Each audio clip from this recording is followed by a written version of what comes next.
धर्मार्थ काम मोक्षाणा सहायता सत्ववृत्तिना नोपवृत्तिर्पायो वा तद्विरोधेन वर्तते। यह श्लोक कहता है कि धर्म, कर्तव्य, अर्थ, धन संपत्ति, काम, प्रेम व इच्छा और मोक्ष, मुक्ति, ये चारों मानव जीवन के मूल उद्देश्य हैं। इनमें से कोई भी एक दूसरे का विरोधी नहीं है।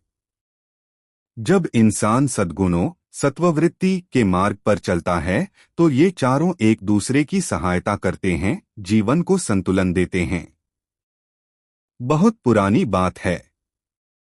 प्राचीन भारत के किसी शांत आश्रम में एक युवा ब्राह्मण अपने गुरु से प्रश्न करता है, गुरुदेव, जीवन में सबसे महत्वपूर्ण क्या है?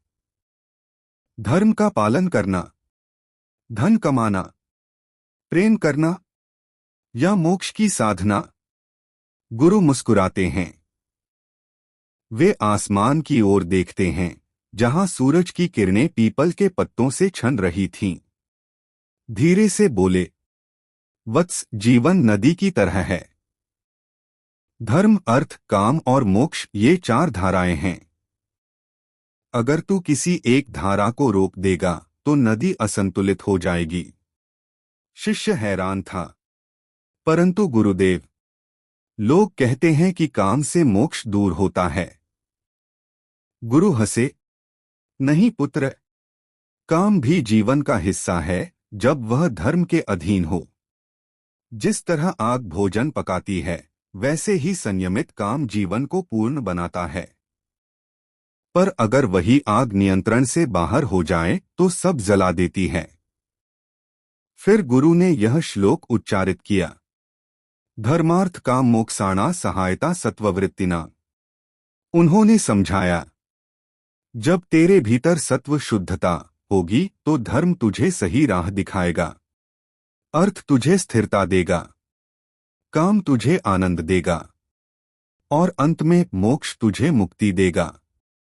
शिष्य ने सिर झुका लिया। अब उसे समझ आया कि जीवन के ये चार उद्देश्य किसी युद्ध में नहीं हैं।